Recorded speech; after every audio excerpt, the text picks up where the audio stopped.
Hello everyone, and welcome. Today,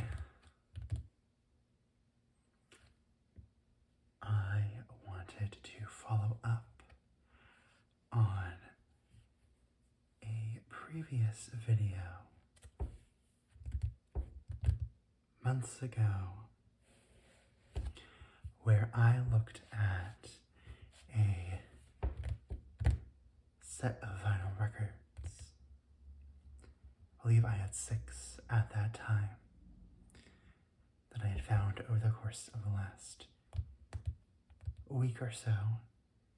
I got to discuss their music.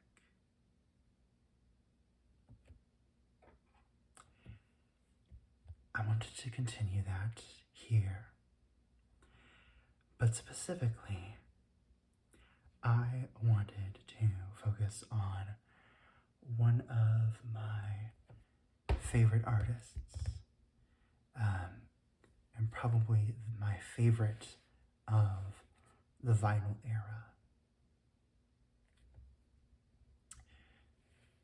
And that is Carole King.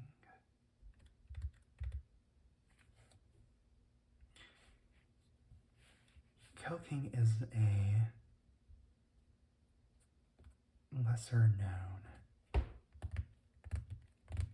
name among the popular music of today. But she was largely influential in her time and massively successful, both as a songwriter and as a singer of her own work. She largely sung and continues to sing her own written music. She's also a multi-instrumentalist, though mostly she is known for playing and accompanying herself on the piano.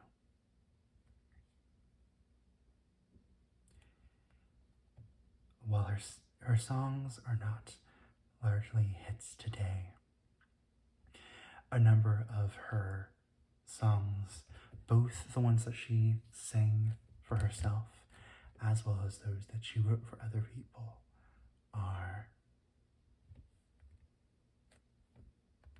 important to the musical history of the 60s and 70s, and are particularly important to the history of the pop rock movement of the 60s and to the soul music of the 60s and 70s.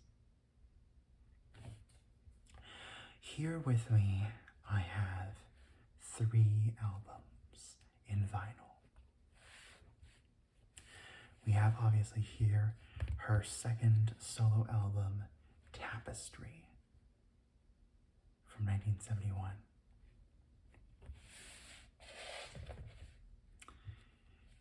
I also have her third album, Music,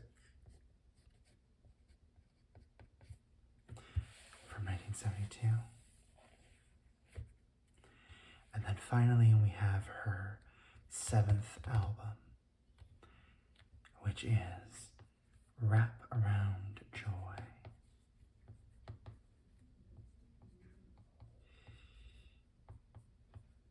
All of these were created during Carole King's time under the Ode record label,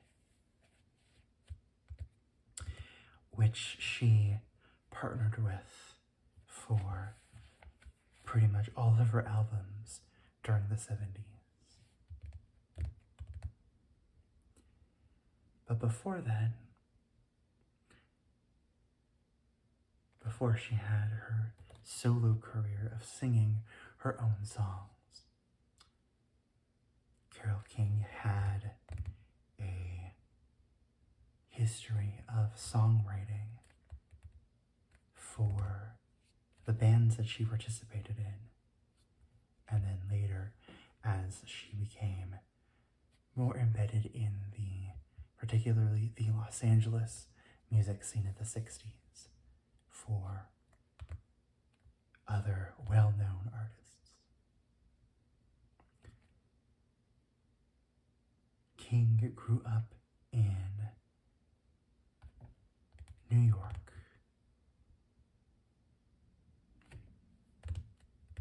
in the 1940s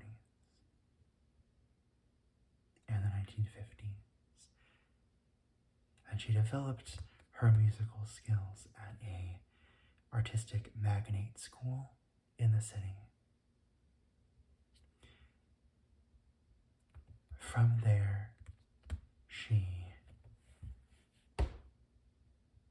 began to look at music professionally, especially during her courtship and her marriage to her first husband, Jerry Goffin. If we look at the songwriting credits for Tapestry, we can see a number of the musical credits for the songs go to Jerry Goffin and Carole King. Of course, it also bears mentioning that a number of songs, by my count, 1, 2, 3, 4, 5, 6, 7 of the 12 songs on this album were written solely by her, both words and music.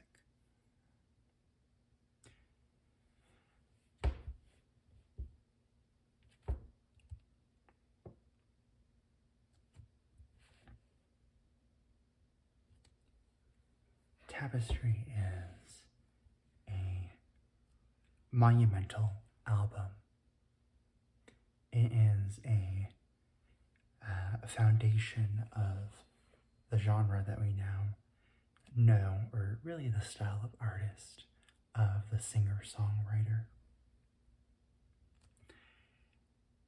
And with Tapestry, the success of the album was immediate and continues to this day. In fact, I believe for several years, if not a decade, Tapestry was the single best-selling album of all time. And it still is among the best-selling albums of all time, and in particular of the best-selling albums written and sung by a solo woman.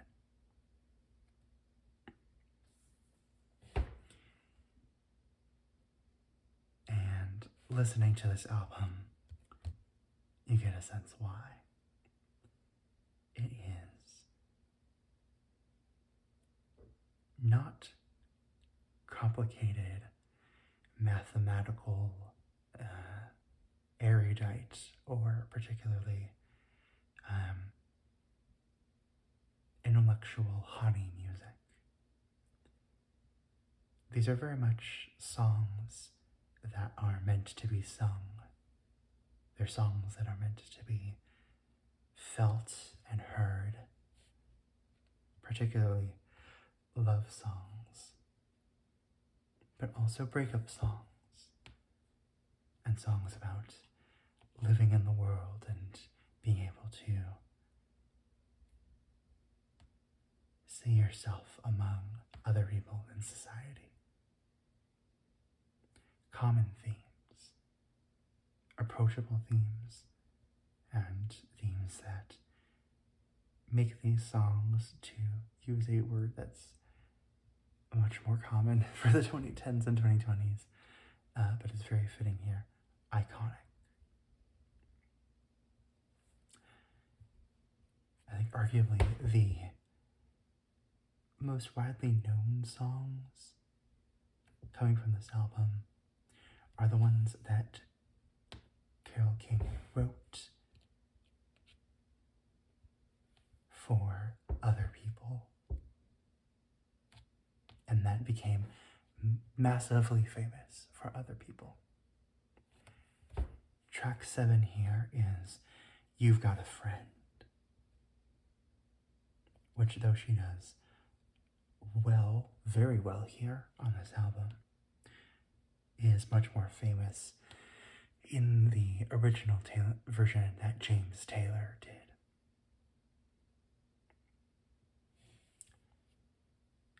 In a more extreme fashion, the album ends with the song that Carole King wrote for Aretha Franklin, and which has become one of Aretha's signature songs. Perhaps the most famous song behind Respect, the R-E-S-P-E-C-T song. And that is, You Make Me Feel Like a Natural Woman.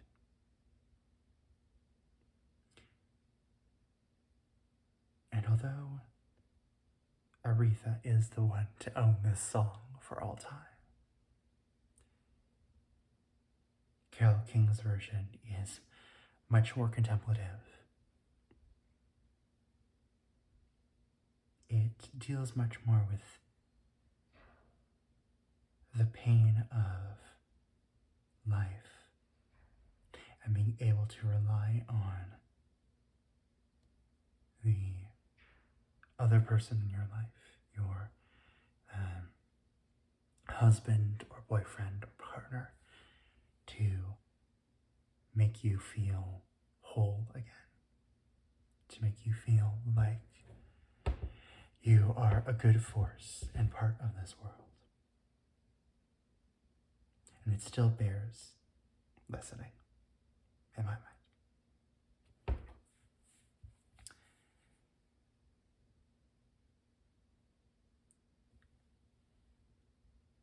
Other great songs from this album are, well, in my opinion, the rest. Let's be real, this is a wonderful album. I particularly like Beautiful for its spiritedness. It's a song that Carole King wrote about seeing people on the subway of New York and realizing that people look at you better if you are able to look at yourself and be able to comport yourself as happier and better. You've got to get up every morning with a smile on your face and show the world all the love in your heart.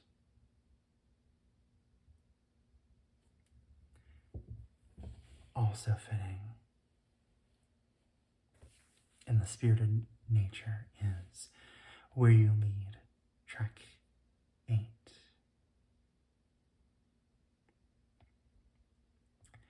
But there are also slower and more similar to A Natural Woman contemplative songs like Will You Love Me Tomorrow, Way Over Yonder, Home Again, and my favorite of the slower, more contemplative songs is So Far Away, track number 2.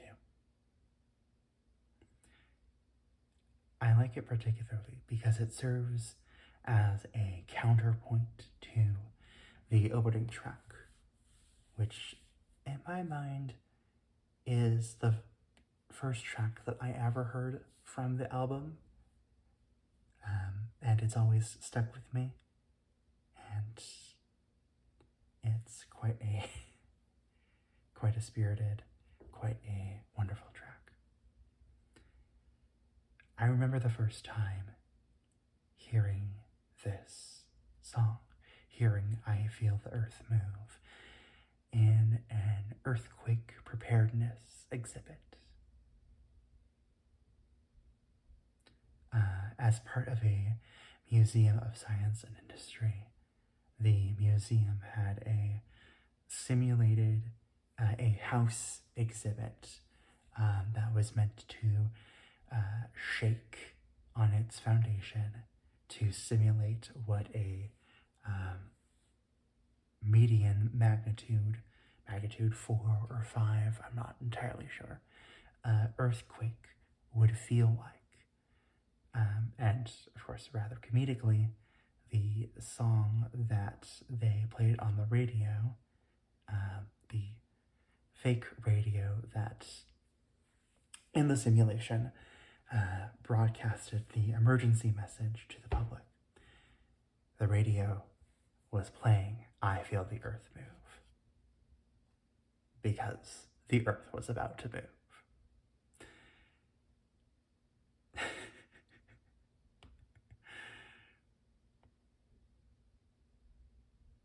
That really exemplifies that Tapestry is an album that has something for everyone. There's also other tracks that I haven't mentioned yet, like Tapestry, which, though is the title track, is the track that I think does the worst only because it is surrounded by absolutely wonderful songs. And so to have something a little bit more mystical feels a little off. Right before then is Smackwater Jack, which, like the third track, It's Too Late, has a bit more of a southern feeling. It's Too Late is a bit more jazz influenced, and Smackwater Jack is a bit more blues and country influenced.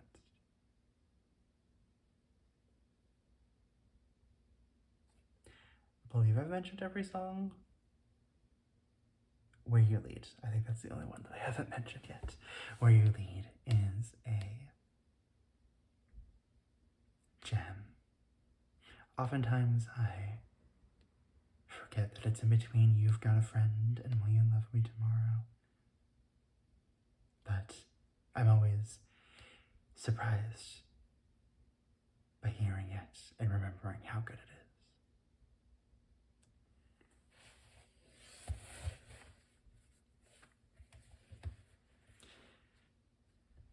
The music of Tapestry. It's wonderful. If hearing me talk about it isn't enough to convince you, I would suggest looking it up online and listening to some of the songs. In addition to the actual music, there is the physical package of the vinyl record. This iconic image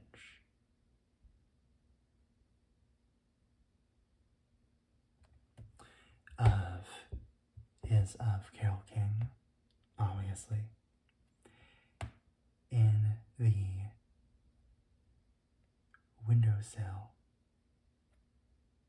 of her house on Wonderland Avenue in the hills of Laurel Canyon near Los Angeles.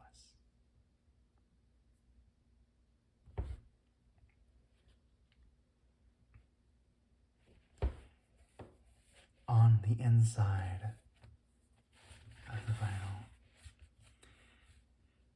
we have images from the recording process for the album, with the texture of this image being of a woven tapestry, which is fitting given the name of the album.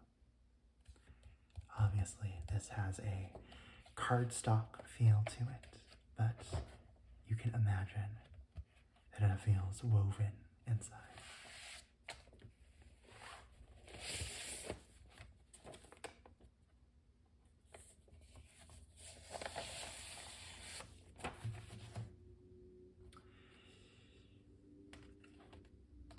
And of course, there is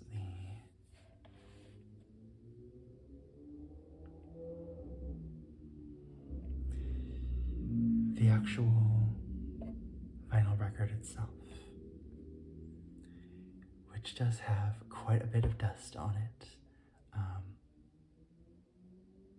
as it will no doubt surprise you by the fact that I have been gushing about this album. I have played it a lot. I also found it used, so it has been played a lot before me.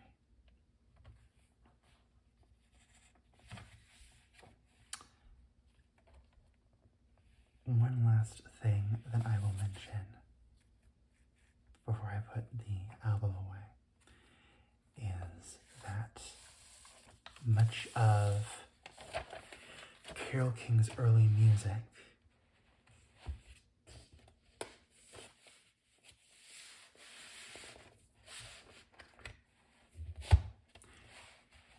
her early solo music in the 70s as well as in the 80s was produced by a name that might be familiar if you are fans of other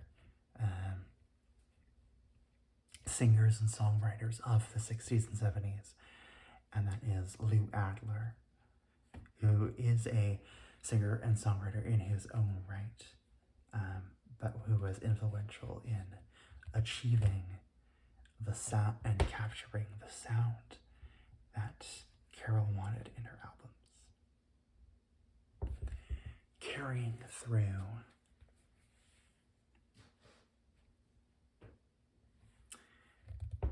to the next album, we have Music, which has another view of Carole in her Wonderland Avenue house, this time from the position of her being viewed from the window and looking at her piano. This is, if you think about it, the alternate view of the Tapestry cover.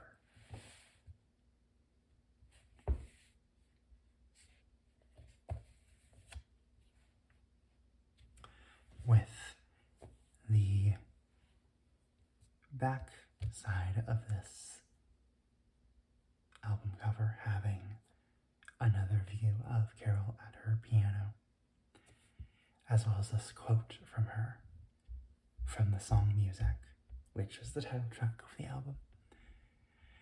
Music is playing inside my head, over and over and over again. My friend, there is no end to the music. Meanwhile, in the bottom left corner, we have a track listing, but not in the order then as it plays on the album, but rather an alphabetical list from B.A. back to California to T.O. Too Much Rain.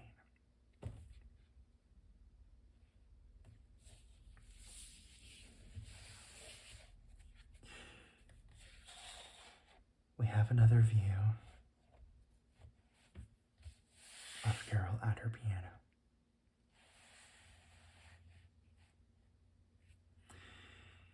Here on the inside, we have the in order track listing, as well as the full credits, as opposed to doing the credits for each song in turn. they're all grouped together on this album.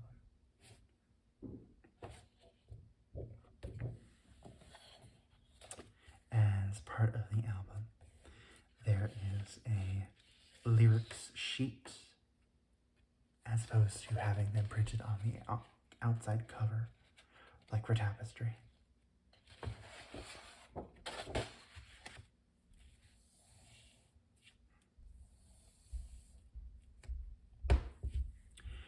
And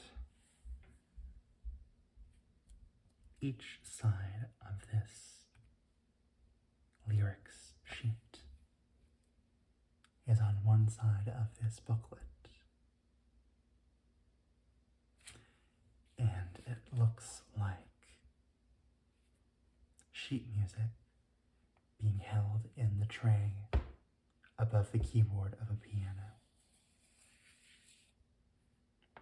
which really emphasizes the use of the piano. We also have here musical writings from improvised sheet music, as it were, capturing the musical notes and the phrasing for the title portions of each song. Of Brother, Brother, it's gonna take some time this time. I'm talking about Sweet Seasons on My Mind.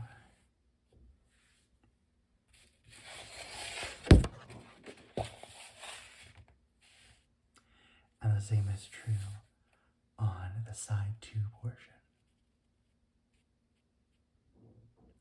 I love how, even with the rather improvised bars of the sheet music, as it were, Carole still managed to write in the clefs and the key signatures and the time signatures.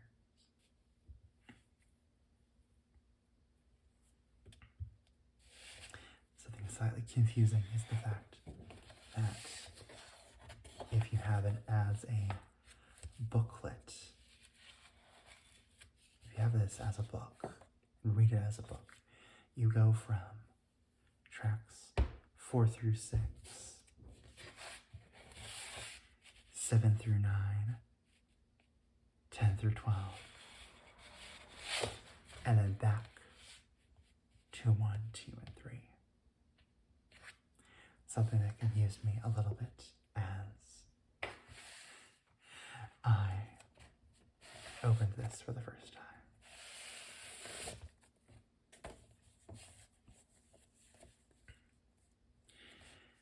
So the vinyl sleeve here is a little bit more evocative, specifically of the Epic Records logo.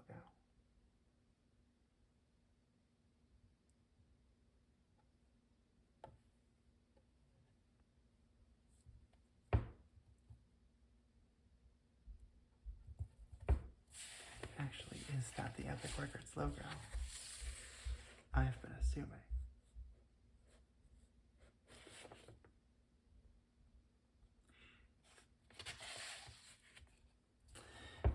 I'll have to check on that.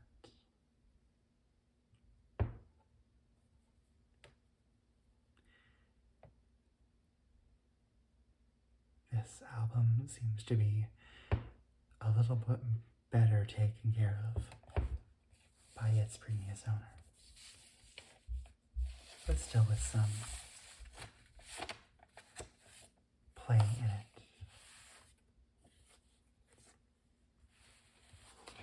Musically, I have not had as much experience with the music album, nor with Wraparound Joy. But they are distinct albums. Music less so, only because it came essentially on the coattails of Tapestry, and it borrows from the same wealth of material that Carole was writing during the 60s and early 70s.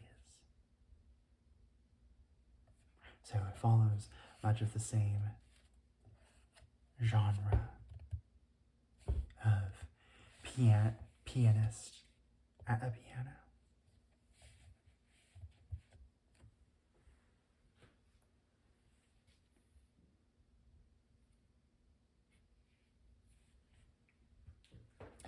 I've also checked both the backside and the of this album as well as that of Tapestry, and I was incorrect. The sleeving of music, if I can pull it out, is of the Ode music logo, which actually makes a little bit more sense because you have the O around it, the D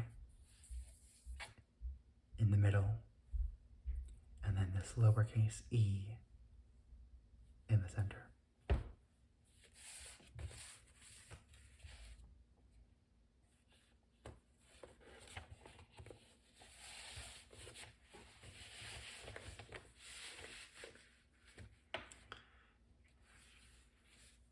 Continuing to our final album,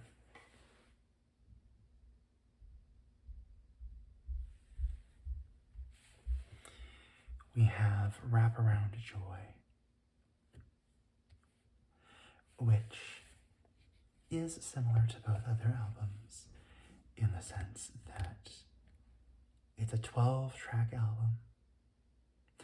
It is a heavily Carole King songwriting focused album, but it has, in a sense, a bit more of a focus on more acoustic stylings and more a little bit more tendency towards more soulful music in terms of having brass instruments, horns, and saxophones, and a little bit more of a country influence as well from the use of guitars.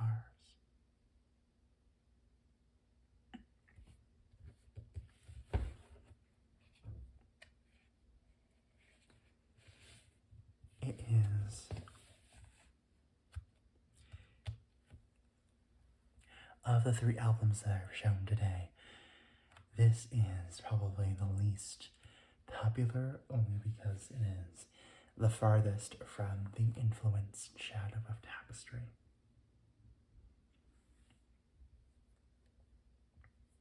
It also, in a sense, foreshadows the kind of life that Carole would lead into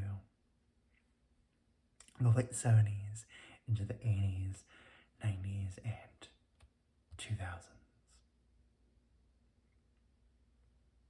After her successes in Los Angeles, with some rather difficult experiences with the death of her 3rd husband in particular, Carole spent some time learning to be a yogi, to do and teach yoga. She spent some time in Hawaii recuperating from the loss of her 3rd husband. And later, she would spend a significant portion of her life in rural Idaho as a homesteader with the man who love of her life.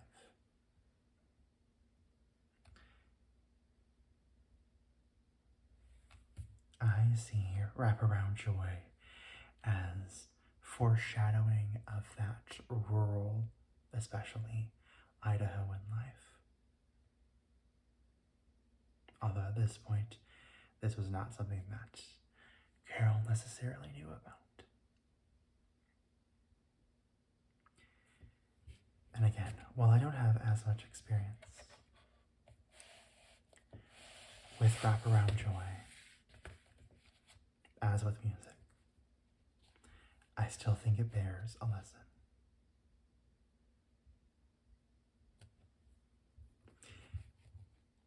You can see the cover of this album is the lyric sheet, organized by sides.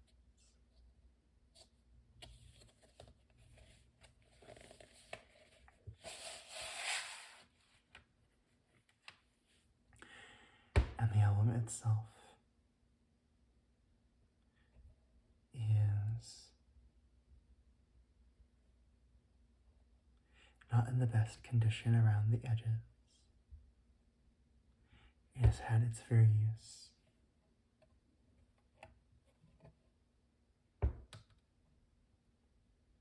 But it's still playable. And it's still produced by Lou Adler.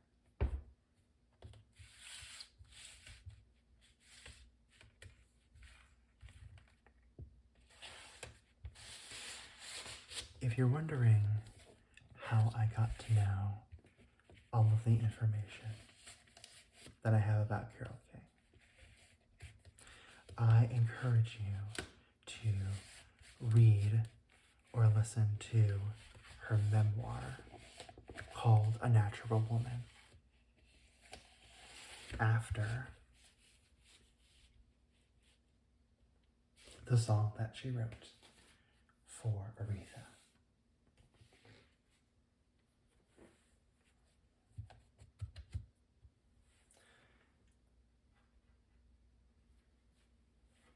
She reads the audiobook, and she does a good job of it.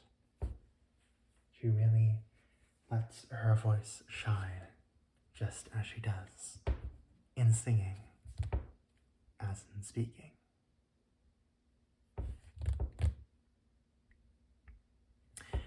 I hope through this video you've come to have a good appreciation for the history of Carole King, as well as a taste of her music. I encourage you to listen to her music first and foremost.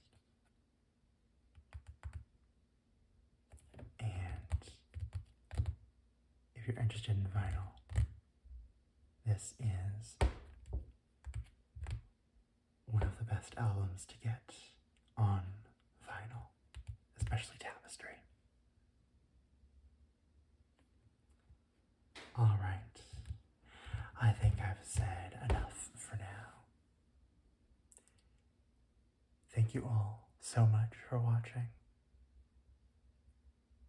and have a wonderful rest of your day.